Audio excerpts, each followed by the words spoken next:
Oke, saya buka dulu ya. Bismillahirrahmanirrahim. Assalamualaikum warahmatullahi wabarakatuh. Alhamdulillah ya, Bunda sekalian, kita bisa bertemu kembali dalam rangka belajar ya, mempelajari ilmu perkembangan anak dan tahapan-tahapan perkembangan anak yang nantinya insya Allah akan memberikan manfaat ya, baik untuk kita sendiri ataupun untuk anak-anak kita, karena sesuai dengan ilmu yang sebenarnya, insya Allah ya.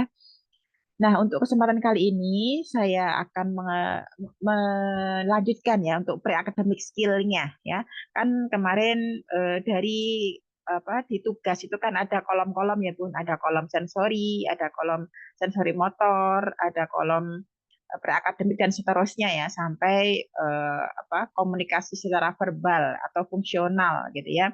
Nah, dari 9 ruang itu akan kita eh, sambil berjalan ya, kita spill satu persatu untuk eh, memahami betul tujuan dari materi yang saya sampaikan di ruang tersebut gitu ya.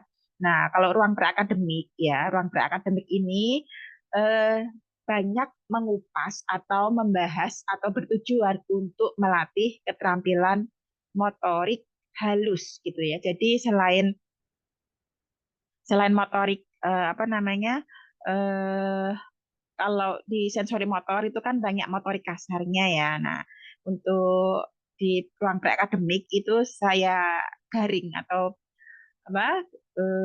atau keterampilan motorik halusnya gitu ya. Jadi mungkin untuk tugas yang kemarin-kemarin itu tidak langsung masuk ke keterampilan preakademik ya.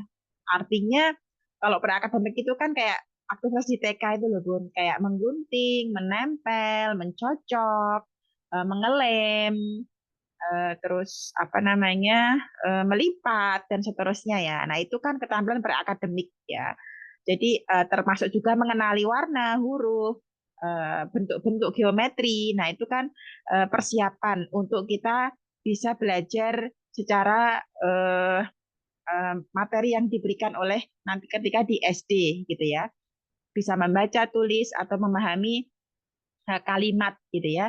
Nah, adapun untuk tugas yang kemarin kan banyak saya berikan apa latihan fine motor skill ya atau motorik halus seperti meremas atau menggenggam atau menggunakan aktivitas yang menggunakan jari-jari entah itu pins apa namanya ini pins itu seperti mencubit, gerakan menggulung, gerakan memotong ya kan dan lain dan seterusnya. Nah, itu ada hubungannya ya, Bun, dengan eh, preakademik atau mengasah kekuatan otot atau keterampilan motorik halus anak gitu ya. Nah, jadi tetap ada kaitannya ya. Memang terkesan nggak nyambung. Masa ini anak latihan nulis kok apa belajar nulis kok latihannya ngangkatin ember, ngangkatin air dengan ember. Ini anakku belum bisa membaca kok latihannya apa namanya menirukan gerakan ibunya, maksudnya menirukan gerakan kayak stretching ataupun gerakan-gerakan yang kita sederhana yang kita contohkan seperti angkat tangan ataupun merentangkan tangan dan seterusnya. Nah, itu semua itu ada kaitannya, nggih. Ya. Jadi untuk komponen yang terkait dengan keterampilan pre-akademik itu apa aja gitu ya. Tetap ini saya sampaikan ya Bun, karena meskipun nanti untuk proses pembelajaran anak itu tidak melulu diunggulkan di akademiknya, karena kebanyakan orang tua kan pengennya anaknya bisa sekolah, pinter, juara gitu ya. Nah, tapi ada anak-anak tertentu yang memang kalau kita berikan keterampilan untuk akademiknya, dia nggak apa ya istilahnya itu kurang mampu atau bahkan untuk berpikir secara kognitif ya apa kemampuan kognitifnya itu kurang gitu ya. Jadi kalau seperti itu tidak usah kita paksakan, tetapi bukan berarti terus kita nggak mengajarkan ya, tetap kita ajarkan tetapi kita tidak memaksakan ya. Kita bisa melihat potensi anak yang lain ya. Mungkin dari skillnya kita mulai asah ya untuk keterampilan hidupnya, terus kemandirian anak ya itu mulai kita asah gitu ya. Meskipun tetap kita berikan keterampilan preakademiknya supaya nanti dia ada bekal juga karena preakademik ini nanti kaitannya kan dengan kognitifnya ya, dengan kemampuan apa memorinya, visual persepsinya dan itu dibutuhkan juga untuk di kehidupan sehari-hari anak, gitu ya. Nah, di antaranya komponen apa saja ya? Jadi kita itu berbicara di blueprint ya Bun, blueprint. Apa namanya? Di keterampilan underlying ya, keterampilan di bawah keterampilan yang harus dimiliki anak saat dia beraktivitas tertentu gitu ya. Kayak misalkan tadi seperti menulis ya. Menulis yang dibutuhkan apa aja keterampilan yang harus dikuasai anak gitu ya. Yang pertama fine motor skill atau keterampilan motorik halus itu pasti ya. Ketika anak ada gangguan untuk motorik halusnya, tentu dia akan sangat kesulitan untuk menulis ya. Dan ini kaitannya dengan fungsi tangan juga. Nanti insya Allah akan kita bahas fungsi tangan yang seperti apa. Kayaknya kemarin sudah pernah ya untuk fungsi tangan tuh yang bagaimana, untuk apa aja gitu kan. Tangan kita itu sangat apa ya dominan ya untuk beraktivitas ya. Bahkan ketika jari jempolnya hilang itu pun harus diganti, ada penggantinya karena itu urgent ya, paling krusial sendiri ya. Saat kita menggunakan tangan kita itu yang paling krusial adalah jari jempolnya, ya. Selain itu juga apalagi visual persepsi. Nah, kemampuan anak untuk menerjemahkan apa yang dia lihat sehingga dia bisa memproses dan menanggapi secara tepat. Nah, itu namanya visual persepsi itu harus bagus juga gitu ya. Dan ini satu rangkaian ya Bun. Biasanya anak bermasalah satu, yang lainnya juga ikut bermasalah juga gitu ya. Keterampilan yang lain juga ikut bermasalah. Terus selanjutnya Pak, atensi konsentrasi. Nah, jadi kemampuan dia beratensi mungkin ada ya untuk anak-anak dengan kondisi ADHD ya. Dia sudah diajari ibunya, udah pintar, udah bisa baca, tulis, hitung bahkan gitu ya. Tetapi dia nggak bisa tahan lama. Jadi dia mudah terdistraksi, mudah terganggu dengan aktivitas-aktivitas atau dengan lingkungan sekitar, entah itu suara, ada suara, dia terganggu mudah apa sih mudah kepo gitu ya. Terus dia terganggu dari segi visual, mungkin sangat sensitif ketika ada gerakan, dia pengen lihat, jadi mudah terganggu dan tidak bisa mengabaikan ya. Harusnya itu diabaikan. Aku fokus pada kegiatan aku menulis gitu ya. Kalaupun dia ada keponya, maksudnya pengen tahu itu cuma sekedar melihat, oh udah, terus lanjut lagi aktivitasnya. Nah, kalau untuk anak-anak yang gangguan atensi konsentrasi itu selain dia pengen tahu, dia juga menghindar untuk menyelesaikan tugas yang sedang dia kerjakan. Jadi nggak selesai-selesai apa tugasnya gitu. Nah, selanjutnya koordinasi bilateral. Nah, jadi untuk misalkan kita mau mengajarkan anak nulis itu harus diperbaiki, komponen kecil-kecil ini juga harus diperbaiki ya Bun. Nggak cuma sekedar ayo tulis. Nah, meskipun dia megang pensilnya salah, ini loh huruf A, huruf angka 1, angka 2. Nah, dia itu kejauhan. Harusnya kita pastikan dulu komponen-komponen tersebut gitu ya. Seperti cross midline juga. Anak yang ada gangguan cross midline-nya, dia tentu nggak bisa nulis ya, kesulitan banget untuk menulis ya. Membuat huruf yang ada misalkan huruf A. A itu kan ada diagonal kanan, diagonal kiri sama nyebrang ya. Ada garis horizontalnya. Nah, untuk menghubungkan antara diagonal dengan diagonal kanan, diagonal kiri itu kan ada garis, ya dia kesulitan untuk menghubungkan secara pas ya antara kanan dengan kirinya karena dia mengalami gangguan ini crossing midline gitu ya. Selain itu kontrol posturalnya, anak kalau masih dia apa menjaga tubuhnya aja nggak seimbang, dia suka nyender, dia suka apa terlihat lemas ya, terlihat kayak nggak bertenaga gitu ya, itu menandakan tonus ototnya lemah atau kontrol posturalnya lemah. Kontrol postural itu kekuatan otot bagian punggungnya si anak itu lemah gitu ya. Sehingga ketika ketika kita ajak duduk, ya dia selalu eh, gelindring-gelindring apa ya bahasa. dia nggak bisa tegak lah ya. Jadi untuk mempertahankan diri, keseimbangan diri aja dia susah, apalagi dikasih aktivitas atau beban yang eh, masih sulit. Jadi dia harus berpikirnya banyak. Akhirnya dia mulai tantrum atau nangis. Nah kalau kita paksa, ya akhirnya kan memang betul-betul nggak bisa anak gitu. Kadang kan seperti itu ya. Kadang-kadang kita memaksa di luar kemampuan anak gitu ya. Nah contohnya seperti gambar di samping ya Bun. Banyak banget ya Bun keterampilan yang harus dikuasai anak sebelum dia mulai belajar menulis ya. Handwriting itu menulis menggunakan tangan ya Bunda ya. Nah, ada apa aja ya keterampilan yang harus dia kuasai? Ini namanya keterampilan tersembunyi ya, underlying gitu ya. Yang pertama pensil grip. Pensil grip itu cara dia pegang pensil. Nah, gimana? Apakah masih menggenggam ataukah dia udah benar cara memegang pensilnya? Nah, ini juga perlu diperhatikan. Kalau dia masih menggenggam, berarti dia belum siap untuk menulis. Artinya refleksnya masih terintegrasi atau masih ada gangguan sensori lain ya. Ya itu harus dibereskan ya, harus dibereskan. Selanjutnya crossing midline seperti yang sudah saya terangkan tadi, dia harus bisa menyeberangi garis tubuh dia ya. Konsep crossing midline itu nanti berfungsi ketika dia menulis ya. Selanjutnya pencil pressure. Pencil pressure itu tekanan yang dia keluarkan ketika dia memegang pensil. Ya, jadi ini kaitannya dengan sensori proprioseptif.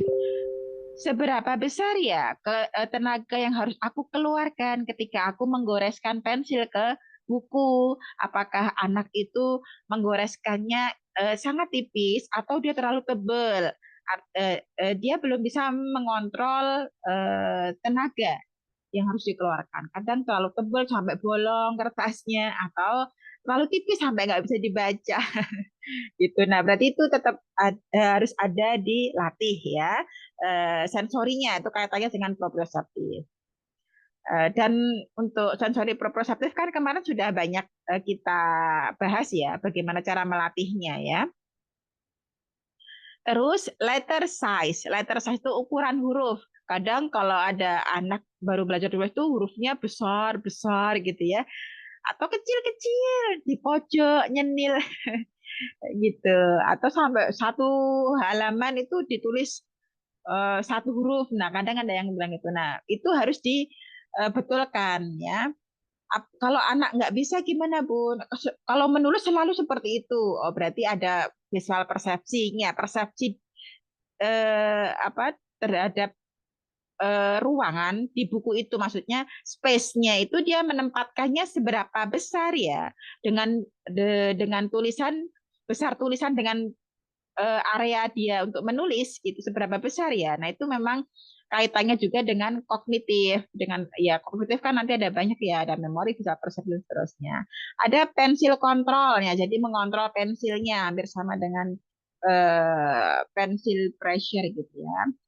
Sentence formation, jadi cara menulis huruf ya. Kadang kalau anak-anak ini cara menulis hurufnya ada yang punya gaya sendiri ya. Contohnya kalau menulis huruf A itu ada yang dari eh, kiri ke kanan, ada yang dari kanan ke kiri, ada yang dari atas ke bawah atau dari bawah ke atas gitu ya. Nah, itu harus diajarkan juga. Kalau kelas satu dulu kan biasanya diajari ya Bu, Bun, cara menulis huruf A itu begini dulu, ada harus pakai yang mana dulu, harus menggoreskan pensil ke arah mana dulu gitu ya. Ada dikasih petunjuknya gitu. Kalau menulis huruf juga sama, angka 1, angka 2. Kadang yang angka 8 itu kelihatan ya, angka 8 itu kan kayak kayak letter S gitu ya, letter S tapi terhubung. Cuman kalau anak-anak ini menulisnya 00 gitu ya, 0 ditumpuk gitu ya, digandeng di angka 0 digandeng atas bawah. Nah, kadang kan seperti itu juga kelihatan ya. Terus letter formation, nah jadi apa formasi dari hurufnya ya. Kalau sentence formation ini dari kata-kata gitu ya, kata-kata apa ya formasi dari huruf per huruf gitu ya. Misalkan menulis ibu gitu, menulisnya seperti apa. Nah itu juga bisa dilihat gitu. Terus selanjutnya hand strength and endurance. Perlu juga diperhatikan untuk kemampuan atau kekuatan otot bagian tangan, ya kan? Nah, kemarin saya minta untuk Bu nanti tugasnya memindah air dari ember satu ke ember yang lain menggunakan gayung. Nah, itu fungsinya untuk apa? Untuk menguatkan otot bagian tangan. Sebelum kita latih anak menulis, kita kuatkan dulu otot-ototnya, kita siapkan dulu otot-ototnya supaya nanti dia bisa eh, secara pas ya untuk mengontrol energinya atau mengontrol tenaganya ketika dia menggunakan pensil gitu ya. Dan endurance, endurance itu daya tahan ya, daya tahan ketika dia menulis itu cepet-cepetan apa keburu-buru atau dia masih bisa bertahan sampai selesai tugasnya. Nah, itu juga kelihatan nanti ya. Karena endurance itu kaitannya juga dengan kontrol otot juga, dengan kekuatan otot juga gitu ya. Terus spacing, spacing itu spasi. Jadi ada loh anak-anak yang ketika menulis dia itu tidak ada spasinya. Jadi menulis gitu aja ya, menulis, menulis, menulis gitu tanpa ada spasi, ya kan? Nah, itu perlu diberikan apa namanya? eh, nasihat, diberikan. Gini loh caranya gitu. Kaitannya dengan visual persepsi nanti ya. Terus selanjutnya letter placement, penempatan huruf gitu ya. Penempatan huruf itu ketika anak eh, meletakkan ya, meletakkan huruf misalkan A, menulis awalan huruf itu loh. Itu di tengah atau di tepi bagian kiri ya, tepi bagian kiri. Nah, ya. Terus oh ya ini dari Bunda Syari. Hasim nulis huruf I tapi titiknya di samping bukan di atas huruf. Padahal dulu-dulu dia benar nulisnya. Kalau dikoreksi dia suka gregetan Bu. Oh iya, anu ya masih masih apa namanya? Masih belum mau dikoreksi ya. Nah, bisa ditunjukkan mungkin Bun untuk huruf-huruf yang memang yang sebenarnya ini huruf I itu ada titiknya di atas, bukan di samping gitu ya. Nah, mungkin nanti bisa di lebih apa namanya diperlihatkan eh, flashcard yang ada huruf I-nya gitu ya, huruf I-nya terus apa itu itu kaitannya dengan visual persepsi dia gitu ya dan dia sudah pemahaman dia atau cara dia memproses di otaknya ya. Ya, terus selanjutnya writing speed, kecepatan dalam menulis ya. Jadi ada anak yang lambat betul. Nulis satu huruf aja, satu huruf, satu kalimat atau dua kalimat aja nggak selesai-selesai. Kan banyak ya Bun dijumpai di SD-SD anak yang baru masuk SD itu kan menulis dari mana menyalin ya dari papan tulis ke bukunya itu lama banget gitu ya. Nah, itu juga diperhatikan ya. Kecepatannya ada yang cepat, ada yang sangat lambat, ada yang lambat gitu ya. Terus selanjutnya postur atau trunk stability. Jadi kestabilan kontrol postural. Trunk itu bagian punggung ya, Bun, punggung ya. Punggung kan di belakang ya, di area ini apa? Tulang belakang, ya kan? Nah, stabil nggak? Kalau biasanya ada tonus otot yang lemah, dia bungkuk gitu dan dia nggak tahan lama ya untuk bisa apa namanya menjaga kestabilan tubuhnya. Pengennya berbah gitu ya, capek, kadang mudah capek gitu ya. Kalau untuk aktivitas gitu. Ya, kalau menulis kan membutuhkan konsentrasi, membutuhkan atensi konsentrasi gitu ya, membutuhkan eh, endurance gitu, daya tahan ya. Terus writing expression. Jadi eh, apa namanya? Mungkin apa namanya? Untuk ekspresi menulis itu loh, Bun. Jadi kayak ada huruf-huruf yang memang bentuknya itu cara dia menulis huruf itu kan berbeda-beda ya, Bun. Tulisan, nah ya, tulisan ada yang bagus gitu, ada yang kayak cakar-cakar-cakar-cakaran ayam. Itu ada juga yang sangat dibagus-bagusin gitu ya, yang bentuknya itu rapi banget gitu ya. Itu biasanya anak-anak perempuan ya, yang rapi, dirapi-rapiin tulisannya, dikasih hiasan, kadang malahan gitu ya, kalau menulis huruf besar di awal huruf kayak gitu. Jadi berbeda-beda ya antara anak satu dengan anak sesuai dengan apa namanya pemikiran masing-masing ya kan.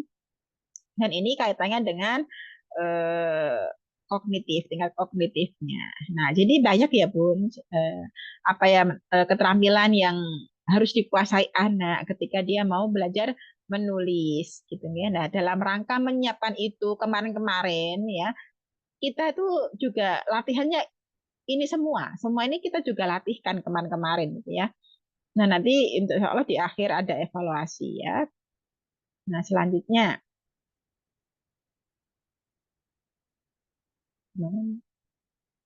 ya udah kelihatan ya. Nah, hubungan antara keduanya ya kan. Eh di sini ada piramida belajar. Terus di sini ada keterampilan untuk menulis underlying ya. Nah, ini letaknya di mana gitu ya. Letaknya ketika dia sudah siap menulis sudah bagus di mana gitu ya. Seperti ini contohnya. Ketika anak eh, yang ini. Nah, behavior atau ATL. Nah, visual spatial perception. Nah, yang di sini ya Bun, yang misalkan kita ambil contoh di perkembangan perseptual motor di sini ya.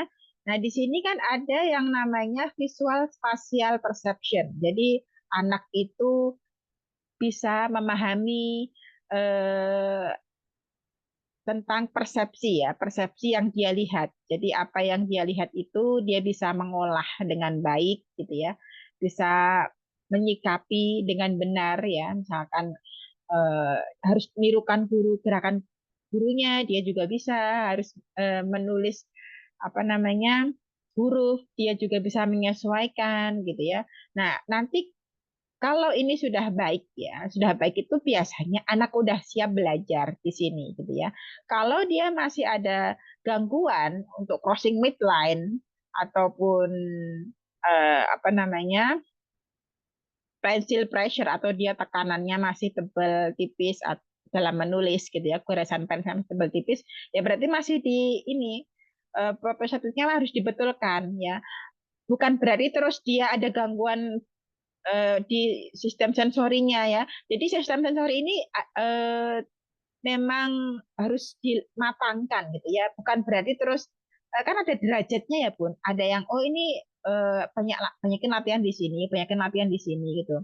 Kadang ada anak yang memang semuanya harus di stimulasi banyak, tapi ada juga yang cuma membutuhkan stimulasi tertentu saja gitu ya. Mungkin ada yang belum matang gitu ya di sensori dasarnya, banyak dilatih dengan olahraga, dengan aktivitas heavy work. Nah, akhirnya dia berpengaruh juga pada keterampilan-keterampilan yang lain sehingga dia mudah fokus. Seperti yang kemarin yang ikut apa ya program kelas kemarin ya privat kemarin itu, dia itu seperti anak yang lain juga ya bisa komunikasi, bisa apa namanya eh, apa bermain, bersepeda itu kenceng sampai ngepot-ngepot gitu ya kata ibunya. Kayak anak yang lain gitu. Cuman kalau nulis itu tebel banget sampai kertasnya bolong gitu.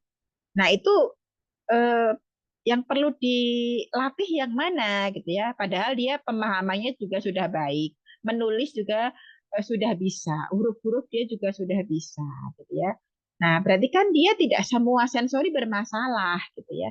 Artinya ada, namun ada yang belum matang di salah satu sistem sensorinya. Nah, maka aktivitas yang kemarin saya berikan itu banyakin aktivitas yang heavy work gitu ya. Karena untuk stimulasi sensori proprioceptifnya. Dan alhamdulillah selama latihan sudah latihan selama 1 minggu itu udah mulai ada perubahan dan anak itu kan kemarin mudah terdistraksi. Jadi begitu ada suara tertentu dia cepat-cepat melihatnya. Ada apa melihat gerakan tertentu yang itu dia terus mudah terdistraksi, mudah banget terdistraksi. Dan akhirnya setelah dilatih selama 7 hari itu kan latihan terus gitu ya, sesuai dengan yang saya berikan. Dan alhamdulillah sudah mulai ada kelihatan perubahannya gitu ya Bun. Memang itu harus ada intens apa perlakuan intens ya untuk sensory dietnya. Nah nanti untuk anak-anak Bunda sekalian di 3 bulan kedua nanti difokuskan untuk apa namanya sensorinya atau yang mana sih ya yang harus dikuatkan dari si anak itu. Nah nanti bisa jadi masing-masing anak berbeda-beda ya tugas-tugasnya sesuai dengan kondisi masing-masing. Gitu. Paham ya Bun? Selanjutnya aktivitas pre-academic skill. Nah, seperti menggunting. Menggunting ini membutuhkan keterampilan apa saja atau yang nggak terlihat gitu ya. Keterampilan underlyingnya apa saja gitu ya. Keterampilan menggunting itu membutuhkan koordinasi bilateral. Jadi antara kerjasama antara belahan tubuh apa belahan kanan dan belahan kiri. Jadi tangan kanan dan tangan kiri ya. Jadi yang tangan yang kiri untuk memegang kertas, terus tangan yang kanan untuk menggunting. Jadi tangan yang dominan mungkin kebanyakan anak-anak dengan gangguan sensor itu kiri gitu ya. Nah itu silahkan, nggak apa-apa ya. Tetapi untuk hal-hal tertentu seperti makan ataupun apa yang memang harus menggunakan tangan kanan ya seorang Muslim gitu ya. Nah itu dibiasakan yang baik. Nah kembali lagi ya, nah koordinasi bilateral. Ya jadi tangan yang tidak dominan itu membantu tangan yang dominan untuk memegang ataupun menyupport ya seperti ketika kita menulis tangan kanan menulis tangan kiri kan memegang kertasnya ya kan Bun. Nah itu perlu kita perhatikan ketika kita ngajari anak ya, jangan sampai tangan kirinya di bawah gitu ya, tangan kiri di bawah terus tangan kanannya megang pensil ya, itu kurang kurang menyupport gitu. Terus selanjutnya fine motor skill ini pasti ya untuk fine motor skillnya. Enggak, dari Bunda Uriati, Hafidah kalau makan tangan kiri saya pegang agar makan tetap tangan kanan. Ya, itu bagus Bun. Maksudnya jadi nggak perlu dipegang juga sih ya Bun. Cukup cukup apa dipindah aja, cukup dipindah aja tangan tangan makanannya dibetulkan aja nggak apa-apa tangan kanan sayang kalau makan gitu. Kalaupun yang lain kiri ya mau nggak apa-apa gitu. Gitu. Selanjutnya pre-writing. Nah, ini salah nih tulisannya nih. Pre-writing itu aktivitas sebelum menulis ya, kemampuan yang harus dimiliki anak seperti visual motor. Jadi kemampuan matanya untuk eh, apa berkoordinasi dengan tangannya gitu ya. Jadi kemampuan otot bagian mata itu bisa melihat gitu ya. Mungkin seperti visual tracking ya. Visual tracking itu kan kemampuan eh, apa mata kita untuk mengikuti gerakan objek gitu ya kan. Kalau objek digerakkan ke sini, mata kita mengikuti gerakan itu. Nah, itu kemampuan mata itu untuk menggerakkan ya, menggerakkan eh, untuk tetap dalam satu objek. Jadi fokus pada objek yang kita lihat gitu ya. Atau bisa mengikuti objek yang bergerak ya gitu. Visual persepsi, jadi apa yang kita lihat itu bisa diproses di otak dan kita bisa me, me, apa ya istilahnya menginterpretasikan ya dengan benar ya. Terus kontrol pensil, motor planning, tadi sudah kontrol motor planning ini kemampuan untuk merencanakan gerakan. Kalau aku mau membentuk huruf A itu apa dulu ya yang aku tuliskan ya? Oh, lengkung apa garis lengkung dulu, lengkung ke arah kanan. Nah, baru garis tegak. Oh, itu huruf A. Itu jadi perencanaan gerakan ketika anak mau nulis itu yang dia pikirkan atau yang dia goreskan pertama kali itu seperti apa ya, dia bingung apa enggak ya, kadang karena cuma coret coret coret gitu ya. Nah, dia berarti kemampuan untuk motor planningnya juga masih belum baik. Selanjutnya menjepit ya. Menjepit ini untuk menguatkan otot bagian jari-jarinya. Koordinasi mata tangan, fingerprint, kekuatan pada jari, fine motor skill. Mencocok ya. Mencocok itu seperti hmm, yang diperlukan kemampuan dexterity. Dexterity itu memanipulasi benda-benda kecil ya. Terus fine motor skill juga. Terus melipat. Jadi yang di sini ini semua aktivitas pre-akademik ya, Bun. Sebelum kita mengajarkan anak atau siap belajar di sekolah, biasanya untuk pematangan atau diberikannya ketika di TK ya, Bun. Untuk kemampuan melipat, meremas, melubangi kertas ya, itu semua membutuhkan keterampilan-keterampilan pada otot tangan atau dan jari-jari gitu, namanya banyak melibatkan motorik halus gitu ya. Paham ya Bun sampai sini ya.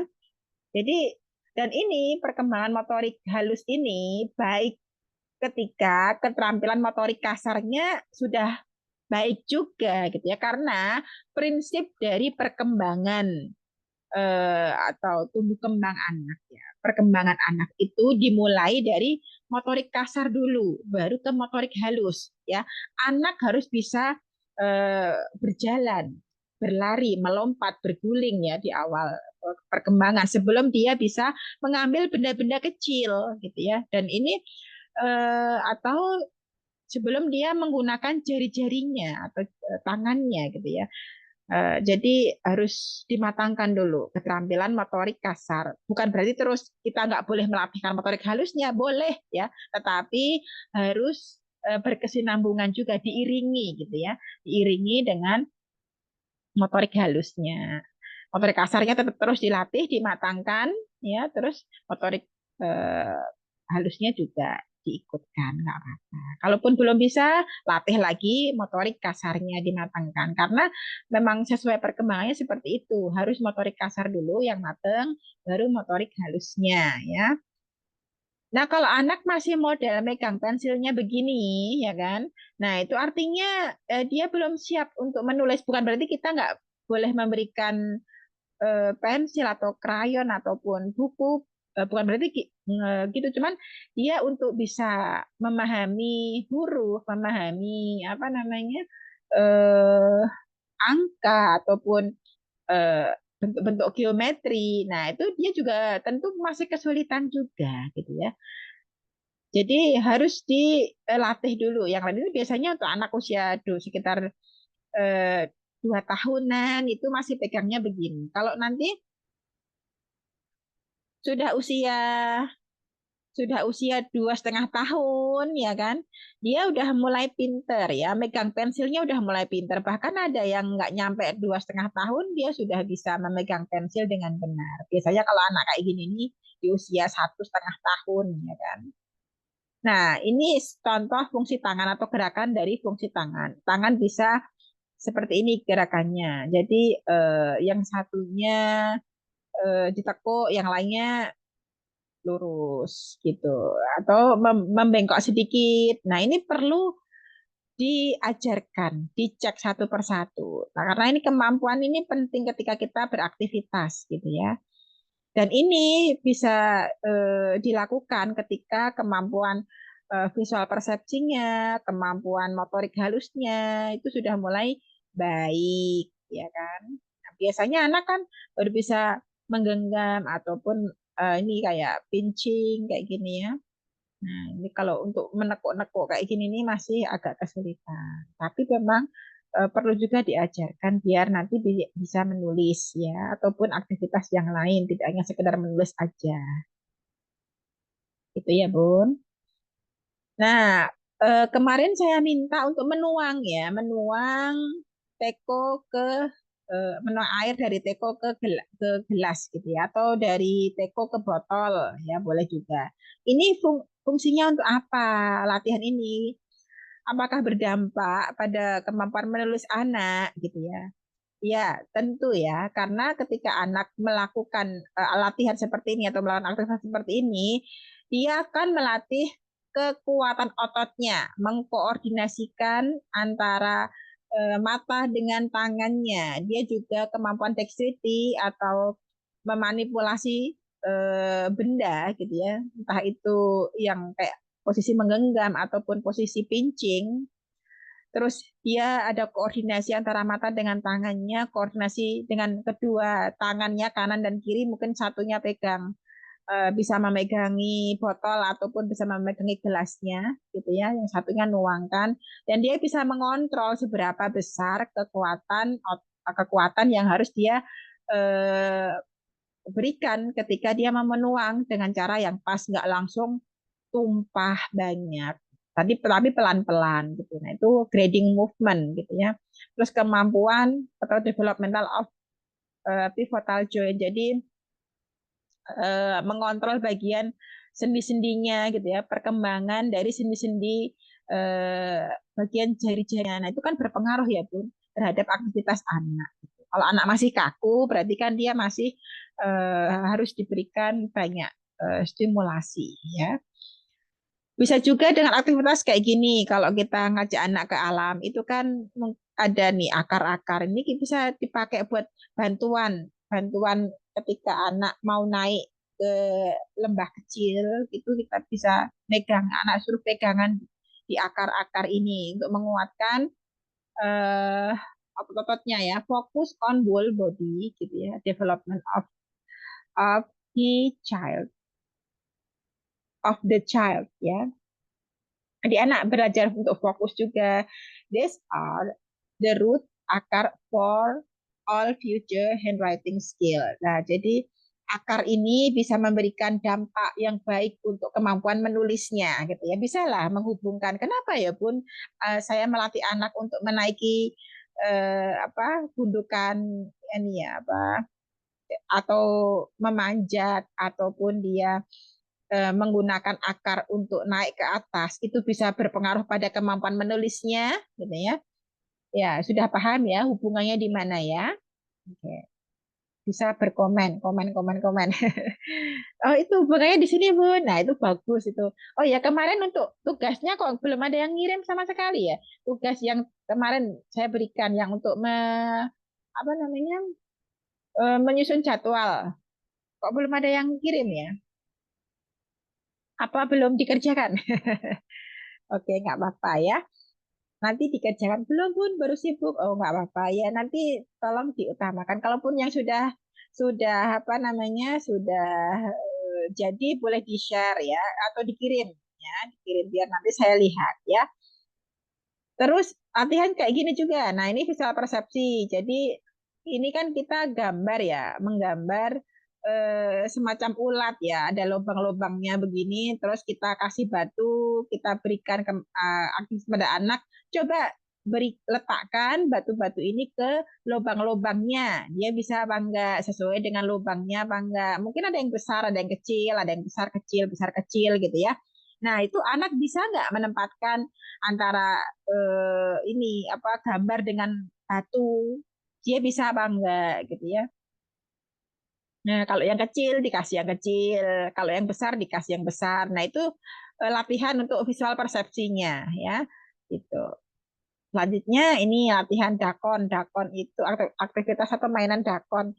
Ini untuk melatih memanipulasi dexterity-nya atau kemampuan benda-benda kecilnya. Jadi dia anak itu menggunakan seluruh tangannya untuk eh, beraktivitas gitu ya. Oh ya Bunda Lani sudah ya. Oke, nanti bisa dikirim Bun. Ya, oke.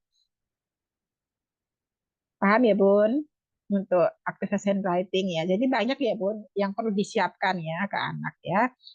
Nah, tahapan menulisnya nanti menebalkan modul pola garis-garis yang ada di modul ya. Modul handwriting itu kalau bisa dikerjakan semua ya.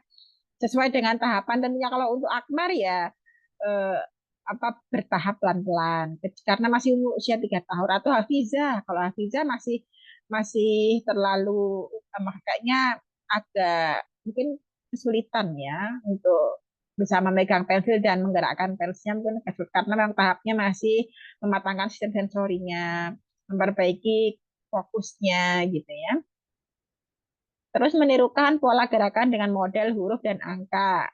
Nah, nanti saya berikan contohnya yang ini. Nah, terus menulis di atas pasir. Kemarin sudah pernah ya, Bun, untuk latihan ini ya. Selain dia belajar untuk visual persepsinya, dia juga belajar untuk taktilnya. Terus belajar mengenal bentuk geometri. Nah, ini memang harus diajarkan sejak dini kalau pengen anaknya bisa mengenali huruf-huruf sebelumnya ya. Jadi sebelum huruf-huruf itu geometri dulu diajarkan ya. Karena huruf-huruf itu ada yang bentuk kayak semacam lingkaran ataupun apa ya persegi, persegi panjang. Nah, itu kalau dia kesulitan mengenali bentuk-bentuk geometri, ya kemungkinan besar dia akan kesulitan untuk mengenali huruf-huruf gitu ya.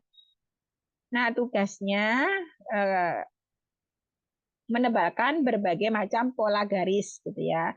Nah, bagi yang sudah ada tahapannya di sini, tahapan di sampai dia sudah bisa pegang pensil, cuman masih perlu diarahkan. Nah, nanti bisa sampai sini atau latihannya di sini ya.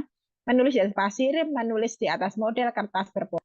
Jadi terus membentuk mewarnai bentuk yang ditempel di dinding kemarin sudah ya terus menempel gitu ya. Contohnya seperti ini. Nah, menebalkan nah, seperti ini. Menebalkan berbagai macam bentuk geometri. Nah, ini bisa aktivitas apa namanya?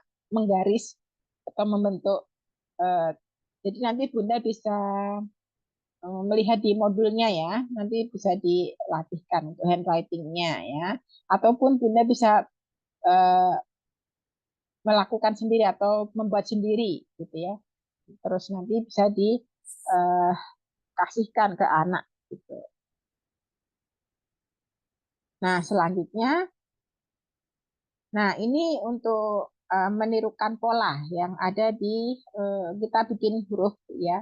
Misalkan ini saya menggunakan kertas karton ya, menggunakan kertas karton ataupun boleh kertas yang lain ya, kertas apa namanya yang warna-warni itu apa sih namanya? Yang untuk lipat-lipat itu loh namanya apa? Kertas lipat ya. Nah, itu kita bisa menggunakan model pakai itu ya, dibentuk huruf A, huruf C, huruf C gitu ya. Bisa nggak ya? Gitu kan ya. Oh, kayaknya nggak bisa. Oh, bisa nih, bisa. Nah, seperti ini ya, Bun.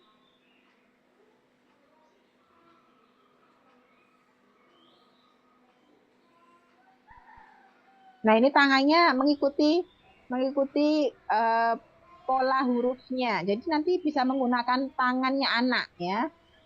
Bunda membuat eh, replika huruf ya, ditempel di eh, dinding. Terus nanti anak diminta untuk menirukan apa menggoreskan tangannya, jarinya ya, jari telunjuknya gitu ya biasanya ya. Terus mengikuti model bentuk hurufnya ya. Ya, seperti ini gitu ya. Ini untuk visual tracking juga kemampuan kalau masih ada gangguan visual tracking dia akan kesulitan ya. Nah, seperti ini ya.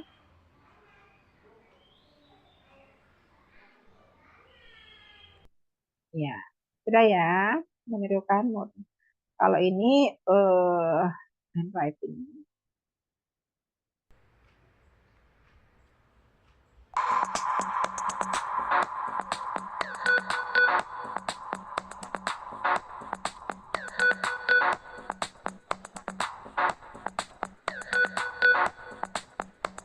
Nah, ketika anak sudah mampu beradaptasi dan beraktivitas di lingkungan luar, insya Allah dia lebih fokus ya untuk aktivitas di dalam ruangan.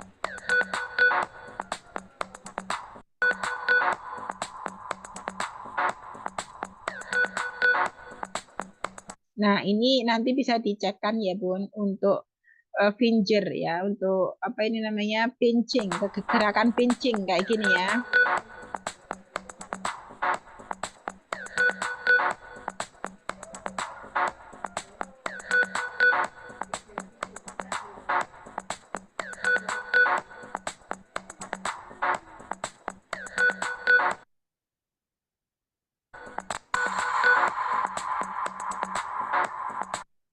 Nah, nanti juga bisa diajari membuat dari plastisin, karena plastisin itu banyak ya.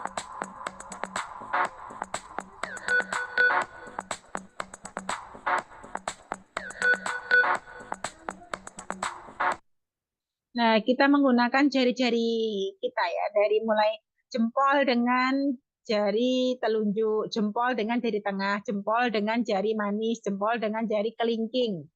Ya, itu nanti dibuat mencet-mencet, plastisin yang kita bikin kayak bentuk sosis kayak gini ya.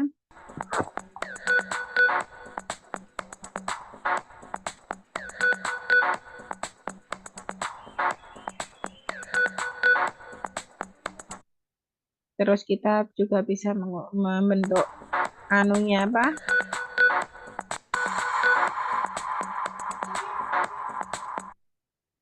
Ini menulis di pasir ya. Ini menulis di pasir. Nanti bisa dilatihkan lagi. Ya kan, Bun? Kelihatan ya. Kalau ini bermain bacak-bacak. Mungkin ini pakai apa ya? Tepung kanji.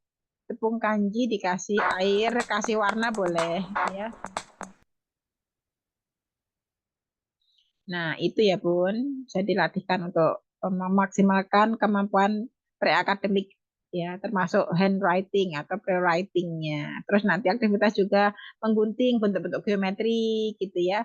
Nanti anak diminta untuk eh, apa membuat lingkaran, terus menempel sesuai dengan kita kan ini polanya ya. Ini yang jadi ukurannya atau acuannya ada lingkaran, ada persegi, ada segitiga. Nah, anak itu bisa nggak ya mengelompokkan huruf apa bentuk-bentuk sesuai dengan contohnya ini. Oh, kalau di sini berarti semuanya persegi. Kalau ini segitiga berarti semuanya ditambah segitiga.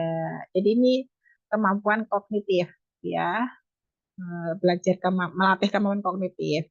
Juga bisa juga dengan ini apa namanya membuat kolase atau membuat eh, kayak karya kecil gitu ya. Ini kan dari eh, ini apa kertas lipat ataupun kertas yang lain yang bisa dibikin untuk cerita ya, bergambar gitu ya. Bisa juga kita gerakkan gitu. Anak kan lebih exciting ya kalau melihat atau belajar dengan media yang seperti ini gitu kan, lebih eh, tertarik gitu ya dengan apa yang kita ajarkan dibandingkan dengan tulisan-tulisan. Anak nggak terlalu minat gitu ya. Oke, mungkin ini ya Bun. Ada yang mau disampaikan untuk materi atau ditanyakan? Ya kan? Ada yang mau tanyakan? Ini sudah yang ke-24 ya. Ini yang terakhir di bulan ini ya, di bulan Oktober ini kan sudah ke-24 pertemuan terakhir. Nah, nanti Bunda untuk tugasnya saya berikan lembar evaluasi ya kan. Lembar evaluasi tolong nanti diisi di rumah ya. Boleh di print, boleh terus difoto atau bisa juga eh, dikirim langsung nggak apa-apa. Kalaupun bisa menggunakan apa eh, istilahnya langsung di HP boleh diberikan tindakan langsung. Nah, ini nanti silahkan ditulis ya. Dan untuk eh, bulan November nanti libur dulu ya selama 1 bulan dan Bunda nggak usah ada biaya keluar ya untuk membayar homeschooling nggak usah karena memang full 1 bulan itu untuk mematangkan keterampilan-keterampilan atau tugas-tugas kemarin yang masih mungkin tertunda ataupun belum dilatihkan. Nah, silahkan saya berikan waktu 1 bulan selain itu juga biar Bunda nggak bosan ya kan. Aduh, setiap hari itu belajar terus gitu ya. Ada jeda waktu istirahat ya buat nanti mematangkan melihat apa namanya tugas-tugas kemarin yang belum dilatihkan sambil menyesuaikan dengan jadwal anak yang kemarin Bunda buat gitu ya. Nah, terus ditambah nanti kalau selama 1 minggu tuh intinya tiap hari harus latihan aja ya. Tiap hari latihan dan disesuaikan kemampuan. Kalaupun ada kesulitan, silakan nanti Bunda menanyakan atau berkonsultasi dengan saya pribadi nggak apa-apa, ataupun di grup juga boleh, di grup WA ya kan, ada untuk apa diskusinya. Oke. Nah, terus ini untuk evaluasinya ya, untuk tugasnya memang eh, nggak saya berikan lagi ya, untuk tugas yang nanti kita mulai lagi bulan Desember ya. Kita mulai lagi bulan Desember.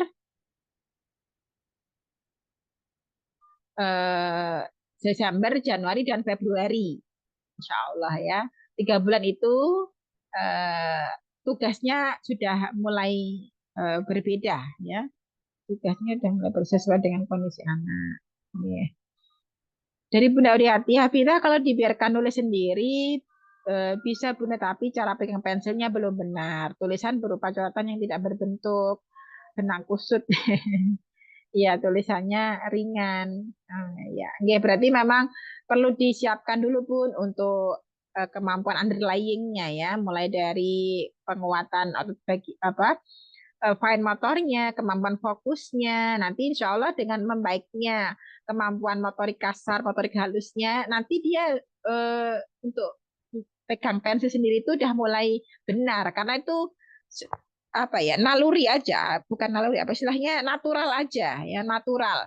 Anak 2,5 tahun itu kan bisa sendiri tanpa harus kita kasih tahu gini loh Dek, cara pegang pensil yang benar, dia udah bisa sendiri gitu ya. Nah itu pun nanti juga sama ketika si anak itu udah baik untuk kemampuan motorik kasarnya, motorik halusnya, visual persepsinya, jadi semuanya yang komponen yang mendukung dia untuk menulis itu sudah mulai bagus, nanti otomatis dia bisa memegang pensil dengan benar gitu ya. Jadi itu natural, terbentuknya natural gitu. Jadi indikator ya. Kalau dia pegang pensilnya masih menggenggam, berarti kemungkinan banyak fine motor skill dan motorik kasarnya masih belum baik ya. Jadi perlu dilatih dulu dari motorik kasarnya dulu dan mematangkan sensorinya tentunya ya gitu. Itu ya Bun. Nah ini nanti saya share di mana, di grup ya, untuk eh, apa namanya, lembar evaluasinya untuk selama ikut homeschooling selama 3 bulan.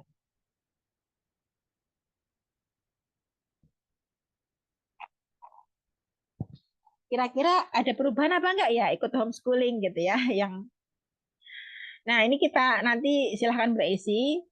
Contohnya, ini kan ada beberapa komponen ya Bun, ada motorik kasar, ada terus komponen digerakkan ya. Tata. Ada motorik kasar, ada motorik halus, ya kan? Terus ada kemampuan sosialisasi. Jadi ini jadi penilaian ya. Habis ikut homeschooling, dia mau sosialisasi dengan temannya enggak ya? Atau tambah menarik diri. Nah, kan bisa dilihat nanti. Terus kemampuan kognitifnya bagaimana ya? Sudah mulai ada perubahan atau belum gitu ya? Konsep dirinya bagaimana? Yang awalnya dia nggak kenal, nggak aware dengan dirinya, dengan lingkungannya, sekarang sudah mulai atau belum, gitu ya. Terus kemampuan bermainnya bagaimana? Kemampuan kemandiriannya bagaimana, gitu ya.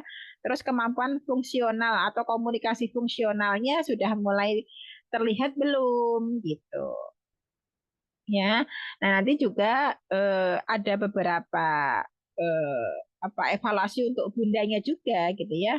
Nah, kalau ini kondisi mental anak itu silahkan dijawab ya, apakah setelah selama mengikuti homeschooling ini anak bahagia atau tertekan atau bagaimana, silahkan nanti dicek.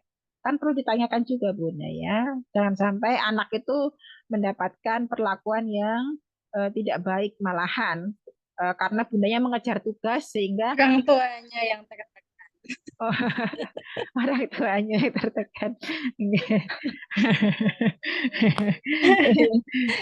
Bercanda, Bun. Nggih. Oh iya, nggih. Nanti silahkan Bun. Ini kondisi orang tua juga ada kok ya. Evaluasi nih, kondisi orang tua bagaimana. Kalau ikut homeschooling ini, apakah Nah, ini contohnya, apakah ayah atau bunda merasa kewalahan, kesulitan selama mengikuti program homeschooling? Apakah ayah atau bunda merasa senang dan puas dengan program homeschooling? Kalau misalkan apa itu bisa diungkapkan dengan nilai diukur ya. Kalau dari 1 sampai 10 itu nilainya berapa, tingkat kepuasan atau tingkat apa ya dari materi yang atau program yang saya sajikan gitu ya. Terus apakah merasa tertekan? Nah, kedua homeschooling nanti mungkin udah bisa menuliskannya di sini ya. enggak, Kalau maksudnya sekarang udah mau tobat. oh iya, nggih. Nggih, nggih. Nah, nggih, nanti bisa dilihatkan. Nanti bisa dikirim ya, Bun, biar nanti buat evaluasi saya juga masalahnya ya. Nah, terus apakah yang Bunda rasakan selama ikut homeschooling atau sangat kecapean atau gimana gitu ya. Nah, ini untuk evaluasi materi. Jadi ada beberapa evaluasi yang saya berikan nanti ya. Apakah materi yang saya sampaikan ini berguna atau enggak gitu ya.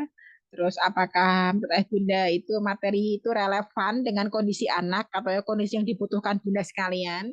Terus tugas yang dibutuhkan itu apakah tugas yang dibutuhkan sudah sesuai dengan kebutuhan anak, tugas yang dikerjakan atau yang diberikan maksudnya ya. Tugas yang diberikan sudah sesuai dengan kemampuan anak, kebutuhan anak atau belum.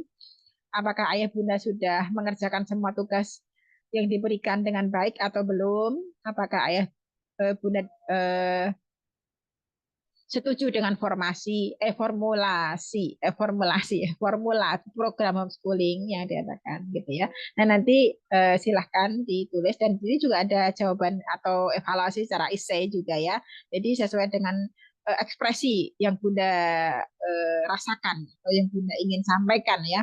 Apakah materi materi apa yang paling Bunda sukai mungkin jawabannya 5 ya.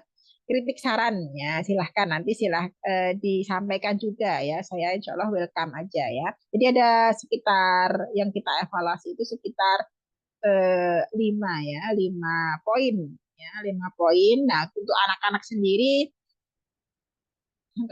sendiri eh, nanti bisa dicek ya untuk kemampuan kognitifnya udah mulai bagaimana. Kognitif ada banyak ya, ada kemampuan memori, visual, persepsi gitu ya. Ada kemampuan sosialisasi gimana sama teman dia sudah mulai gabung belum gitu ya atau gimana ya.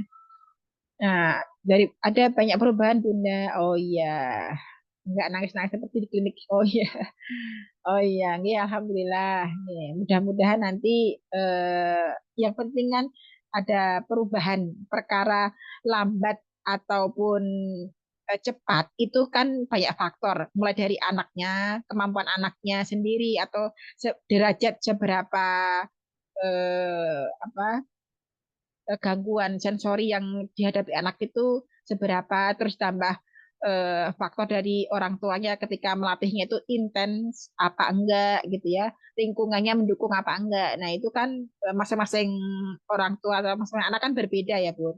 Nah itu tapi mempengaruhi juga, berpengaruh pada progres perkembangan anak kita. Intinya kita memaksimalkan ya untuk perubahan yang baik bagi anak gitu ya, terutama dari orang tuanya sendiri harus bisa mengusahakan. Karena yang saya eh, rasakan ya Bun, ketika di tempat terapi, entah itu di klinik ataupun di rumah sakit, orang tua rata-rata nggak paham ya, sehingga hanya tergantung dengan terapisnya saja.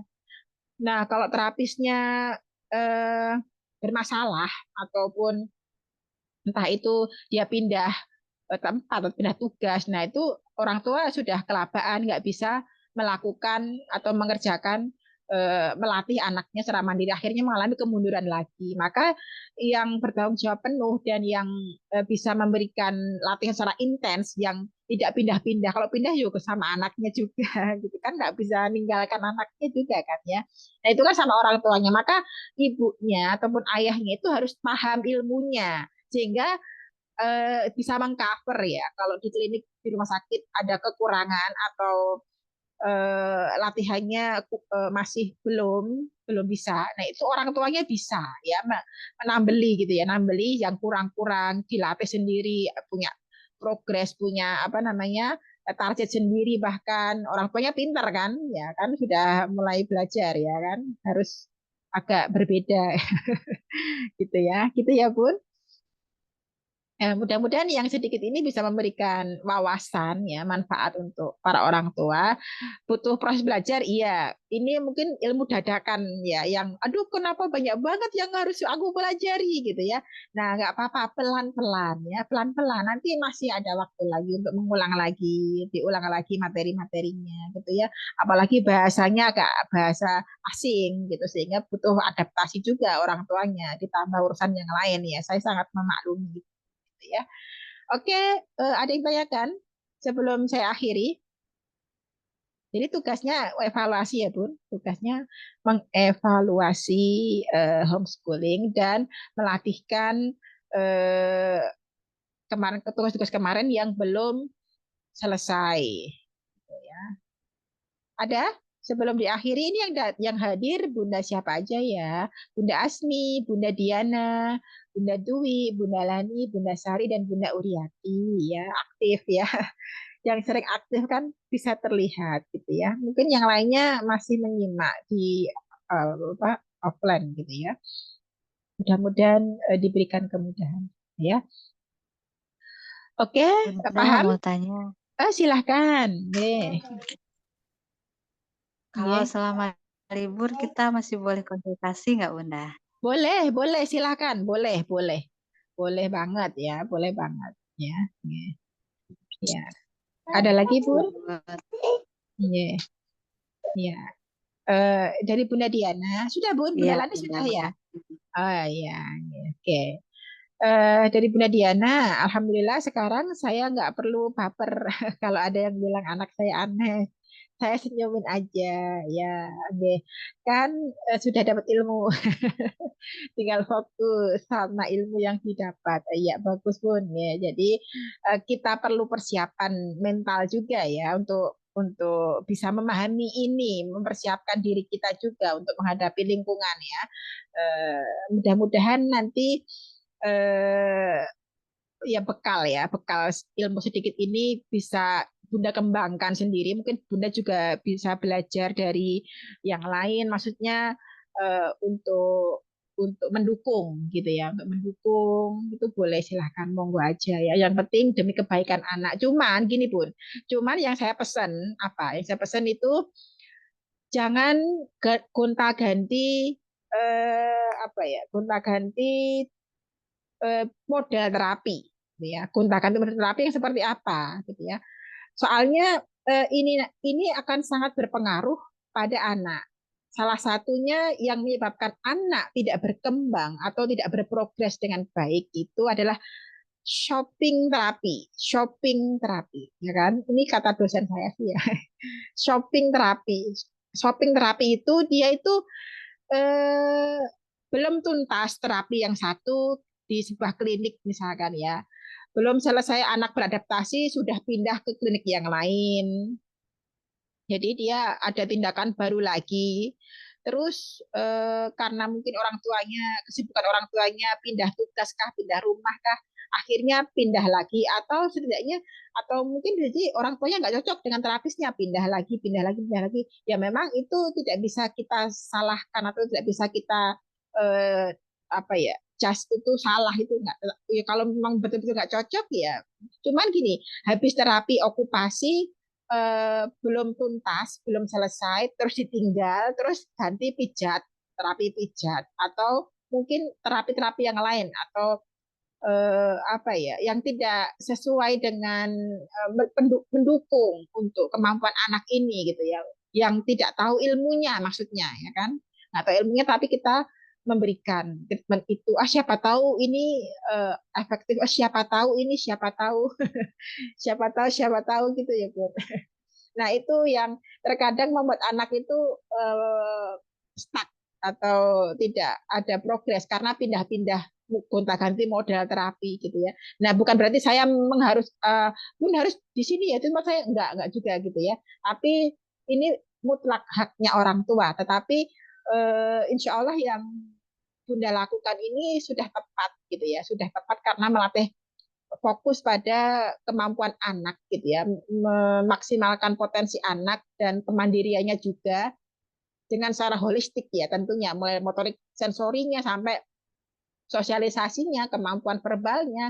Nah, itu diberikan, saya berikan gitu ya. Nah, misalkan Bunda butuh pendukung yang lain mungkin dari segi psikologi, dari segi apa namanya perkembangan bicaranya. Nah, itu kan mungkin yang nggak didapat atau nggak belum saya sampaikan di sini, bisa juga Bunda nanti mungkin ada latihan-latihan atau searching-searching yang lain, nah itu bisa boleh juga ditanyakan, Bun ini pas apa enggak, kayak kemarin tuh ada yang konsultasi soal apa ya, soal terapi apa kemarin tuh yang di bedong-bedong juga itu loh Bun, saya lupa apa ya, neuro neuro apa itu, neuro neuro apa lupa saya, neuro apa lupa gitu ya.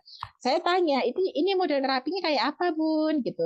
Ada yang juga Bunda konsultasi seperti itu ke saya Kak, selama homeschooling itu kan dia mungkin kok anakku nggak berkembang gitu ya. Terus jadi cari pindah pindah model terapi yang lain atau cari terapi yang lain. Cuman dia konsultasi dulu dengan saya. Maksudnya kayak gini nih model terapi yang kayak gini nih benar atau enggak gitu ya. Dilihat dari ilmu secara analisa itu tepat apa enggak gitu ya bagi anak gitu ya. Nanti Bunda boleh juga ya selama libur ini boleh konsultasi atau boleh apa menanyakan terkait dengan perkembangan anaknya gitu ya ataupun tindakan yang akan diberikan ke anak gitu ya. Ya, gitu ya Bun. Mungkin ada yang ditanyakan lagi sebelum kita akhiri dan sampai ketemu lagi di pertemuan berikutnya di bulan Desember insya Allah ya. Nanti tolong dikerjakan ya Bun untuk evaluasinya ya sama tugas yang kemarin di-share ya. Biar saya lihat aja gitu ya. Oke, mungkin itu ya Bun. Kalau tidak ada yang ditanyakan, saya cukupkan sekian ya. Eh, saya akhiri untuk pertemuan kita di sore hari ini. Apabila dalam penyampaian saya kemarin selama 3 bulan kemarin saya ada salah kata, salah sikap, mungkin ada hal-hal yang menyinggung Bunda sekalian, saya mohon maaf ya. Dan semoga apa yang kita lakukan ini mendapatkan kebaikan dan berkah dari Allah SWT dan memberikan pertolongan kepada kita orang tua untuk mendidik dan memberikan perlakuan terbaik ya untuk putra putri kita. Saya akhiri alhamdulillahirabbil dan assalamualaikum warahmatullahi wabarakatuh. Waalaikumsalam warahmatullahi wabarakatuh.